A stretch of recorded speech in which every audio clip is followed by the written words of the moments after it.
भाई साहब। भाई साहब।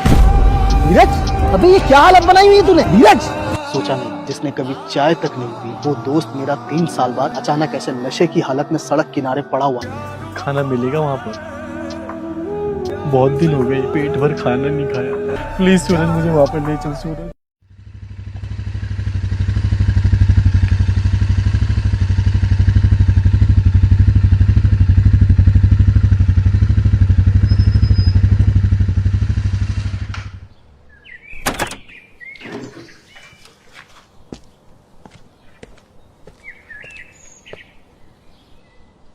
हेलो भाई।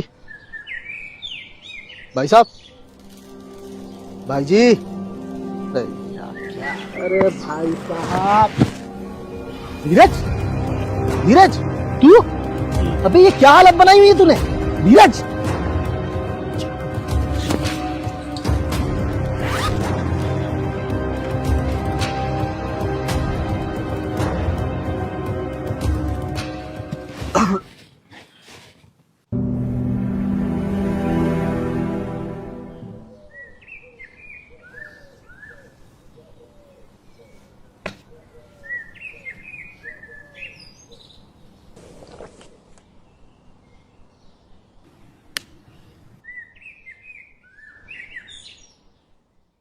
ये सब क्या है? ये क्या हालत बना रखी है तूने अपनी? इतना अच्छा फैमिली बैकग्राउंड है तेरा, पढ़ाई में भी हमेशा से अच्छा रहा है तू, पूरे कॉलेज में सबसे सीधा और सिंपल लड़का हुआ करता था। सोचा नहीं जिसने कभी चाय तक नहीं पी वो दोस्त मेरा 3 साल बाद अचानक ऐसे नशे की हालत में सड़क किनारे पड़ा हुआ मिला। ये सब कैसे यार? क्या हुआ? धीरज, क्या बताऊं भाई, सब खत्म हो गया। क्या खत्म हुआ यार? मैं कई बार तेरे घर भी गया तेरे बारे में पूछने के लिए, लेकिन हमेशा तेरे मम्मी पापा ये कहते थे धीरज कहीं बहुत दूर चला गया, हमें नहीं पता। मेरे परिवार के लिए तो मैं मर ही चुका हूँ। मेरे पापा ने मुझे धक्के मार के घर से बाहर निकाल दिया। अरे उन्होंने तो मेरी 13वीं तक कर दी है। लेकिन घर वालों ने ऐसा किया क्यों? सब मेरी गलती है। कैसे? तुझे याद है मुझे फिल्में देखने का कितना शौक हुआ करता था? हाँ, बहुत ज्यादा, अच्छी तरह याद है। बस बर्बादी की शुरुआत वहीं से हुई है। फिल्म से बर्बादी? फिल्में तो समाज को एक अच्छा संदेश देने के लिए बनी है ना, तो उससे तेरी बर्बादी का क्या कनेक्शन है? बिल्कुल भाई, फिल्में समाज में अच्छा संदेश पहुंचाने का काम करती हैं। इसीलिए तो मुझे फिल्में देखना बहुत पसंद था, और फिल्में देखते देखते कुछ हीरो का मैं बहुत बड़ा फैन हो गया। ऐसा वैसा फैन नहीं, डाई हार्ट फैन। जैसे कपड़े वो पहनते मैं भी वैसे ही कपड़े पहनता, और जैसे हेयर स्टाइल वो रखते मैं भी वैसे हेयर स्टाइल रखता। उनका चलना फिरना रहना सहना पूरी पर्सनैलिटी उन्हीं की तरह एकदम कॉपी करने की कोशिश करता था मैं उन्हें। फिर यार जिन सेलिब्रिटीज को मैं फॉलो करता था उन्होंने बैटिंग ऐप का प्रमोशन किया। मुझे लगा कि हमारे हीरो जो करेंगे वो समाज के लिए अच्छा ही होगा, तो मैंने बैटिंग ऐप पे जुआ खेलना शुरू कर दिया। और फिर उन्होंने कई जहरीली शराब का प्रमोशन किया, तो मुझे वो भी सही लगा। मैंने शराब पीनी भी शुरू कर दी। उसके बाद मैंने टीवी पर गुटखा ऐड देखा, मैंने गुटखा खाना भी शुरू कर दिया। मतलब जो भी मैं उनके ऐड देखता, जो भी प्रमोशंस देखता, मैं उसे फॉलो करता, क्योंकि मैं उनका सच्चा फैन था। लेकिन भाई मुझे ना इन सब की लत लग गई। मैं जुए वाले बैटिंग ऐप में लगातार पैसे हारने लगा। लगातार हारने की वजह से मुझ पे कर्जा बढ़ने लगा, और पैसे ना होने पे मैं बिल्कुल पागल सा हो जाता था। इसीलिए कभी पापा के वॉलेट से पैसे चुराता, तो पापा की कभी घड़ी चुराता, और कभी माँ के कंगन। अपने खुद के घर में ही चोर बन गया था मैं। और हारने की टेंशन की वजह से मैं बहुत ज्यादा नशा करने लगा, जिसकी वजह से रोज लड़ाई झगड़े होते थे। पापा के पास लोग शिकायतें लेके आते और बुरी तरह पापा को बेइज्जत भी करते। पापा ने मुझे कई बार मारा पीटा भी और प्यार से भी समझाया, लेकिन मुझे कुछ समझ में नहीं आ रहा था। पापा का समझाना सब मेरे ऊपर से जा रहा था यार। मुझे समझ नहीं आ रहा था कि क्या सही है और क्या गलत है। जैसे मैंने अपने आप को कहीं खो दिया हो और एक दिन पापा ने भी मुझे तंग आकर बेदखल करके घर से धक्के मार के बाहर निकाल दिया। बस तब से ही यहां से वहां धक्के खा रहा हूं। आते जाते लोग कुछ खाने को दे देते तो खा लेता हूं, नहीं तो भूखा सो जाता हूं।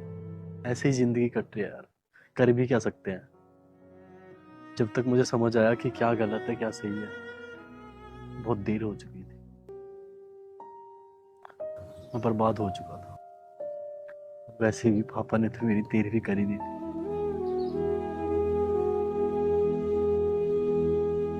धीरज, तेरे साथ जो हुआ वो बहुत गलत हुआ, ऐसा नहीं होना चाहिए। लेकिन इसका मतलब ये नहीं कि पूरी फिल्म इंडस्ट्री खराब है। इस इंडस्ट्री ने बहुत अच्छी अच्छी फिल्में भी दी, जैसे माय नेम इज खान, लगान, 2 बीघा जमीन, भाग मिल्खा भाग, आर्टिकल 15, पैडमैन, स्वदेश, नया दौर, दोस्ती। ये सब फिल्में इसी इंडस्ट्री ने बनाई है जो प्रेरणादायक है। फिल्म बनाने का क्रेडिट सिर्फ हीरो को देखकर ना दे। जब एक अच्छी समाज सुधारक फिल्म बनती है तो उसमें सबसे पहला हाथ राइटर का होता है, जिसने कहानी को इमेजिन करके अपने कलम से लिखा होता है। फिर प्रोड्यूसर, डायरेक्टर, कास्टिंग डायरेक्टर, पूरी टीम की मेहनत होती है एक फिल्म बनाने में। और जब फिल्म अच्छी लगती है तो लोग सारा क्रेडिट हीरो को दे देते हैं। कितनों को तो ये भी नहीं पता होता है कि ये फिल्म बनाई किसने है, इसका लेखक और निर्देशक कौन है। एक बात बता भाई, ये जो सेलिब्रिटी क्रिकेटर लोग होते हैं, इनको फिल्म और क्रिकेट से ज्यादा पैसा के ये ऑनलाइन बैटिंग ऐप, शराब, गुटखा कंपनी वाले देते हैं क्या? ये तो मुझे भी नहीं पता, पर मुझे ऐसा लगता है इन सेलिब्रिटियों को सोचना चाहिए कि मेरे लाखों करोड़ों फैन हैं। मैं कोई ऐसा काम ना करूं जिससे मेरे सच्चे फैन को तकलीफ हो, वो गलत रास्ते पर जाए। ये लोग मंच पर खड़े होकर तो बोल देते हैं मैं जो भी हूं अपने फैंस के बदौलत हूं, लेकिन जब गलत चीज प्रमोट करने की वजह से इनसे सवाल किया जाता है तो इनका जवाब कुछ इस तरह होता है, हमें पैसे मिलते हैं तो हम करते हैं ऐसी चीजों को प्रमोट, आपको पसंद नहीं तो आप फॉलो मत करो, आपको कोई जबरदस्ती थोड़ी कह रहा है कि आप फॉलो करो। मतलब यार, इतनी बदतमीजी से जवाब दिया जाता है कि सच में ये भूल जाते हैं कि तुम जो भी हो फैंस के बदौलत ही हो भाई। अगर पैसे खर्च करके सिनेमा हॉल तक जाकर टिकट लेकर इन्होंने आपकी फिल्में नहीं देखी होती ना, तो आपको कोई जानता भी नहीं। तो इन्हें फैंस की रिस्पेक्ट करनी चाहिए, उनके भावनाओं को ठेस ना पहुंचे, इस चीज का पूरा ख्याल रखना चाहिए, और कोई भी गलत चीजों को प्रमोट करने से पूरी तरह बचना चाहिए। फैंस प्यार करते हैं, उन्हें अच्छे लगते हैं आपकी फिल्मों से उन्हें प्रेरणा मिलती है। मैं भी बहुत से हीरो का फैन हूं, मुझे भी बहुत सारी फिल्में पसंद है। जिस दिन मुझे लगेगा कि वो गलत चीज को प्रमोट कर रहे हैं तो मैं अनफॉलो कर दूंगा। मेरे भाई, तुम जैसे को भी ध्यान रखना होगा। हमारे असली हीरो हमारे माँ बाप हैं। जितना वो हमें जानते हैं उतना कोई नहीं जान सकता। वो जो करेंगे, जो सोचेंगे, वो सब हमारी भलाई के लिए होगा। हमें ऐसा कोई काम नहीं करना है जिससे उन्हें तकलीफ हो, उनका दिल दुखे। सेलिब्रिटियों के फैन हो ठीक है, लेकिन इतना भी उनमें मत खो जाओ कि उनके बताए हुए गलत रास्ते भी तुम्हें सही लगने लगे। सूरज, मुझे माफी मांगनी है अपने मम्मी पापा से, पैरों में गिरना चाहता हूँ उनके। क्या मुझे वो माफ कर देंगे सूरज? बिल्कुल कर देंगे यार, वो माँ बाप है ना, बच्चों की तकलीफ उनसे खुद नहीं देखी जाती। लेकिन सबसे पहले तो अपनी हालत को सुधार और ये नशा वगैरह बंद कर दे आज से यार। धीरज, मेरी बात सुन, मैं तेरा एक ऐसी जगह एडमिशन करवा देता हूं जहां तेरी हालत बिल्कुल ठीक हो जाएगी। बस तू 6 महीने वहां रहकर देख, तू जैसे पहले था ना वैसे ही हो जाएगा। बोल, रहेगा? भाई, खाना मिलेगा वहां पर? बहुत दिन हो गए पेट भर खाना नहीं खाया। हाँ, मिलेगा ना, स्वादिष्ट पेट भर खाना, पहनने को अच्छे कपड़े, योगा टीचर भी आते हैं वहां, तुझसे योगा करवाएंगे, डांस सिखाएंगे, अच्छी अच्छी बातें सिखाएंगे। मतलब यार, जैसे पहले था ना तो वैसे ही बन के निकलेगा मेरे भाई। ठीक है भाई, मैं चलने के लिए तैयार हूँ, मुझे ले चलो वहां पर। वहां से ठीक होकर मैं अपने मम्मी पापा को सरप्राइज दूंगा। चल सूरज, चल मुझे वहां पर ले चल सूरज। मैं ठीक होना चाहता हूँ सूरज। मैं अपने मम्मी पापा के पास वापस जाना चाहता हूँ, उनसे माफी मांगना चाहता हूँ सूरज। चल प्लीज सूरज, मुझे वहां पर ले चल सूरज। ठीक है, चल।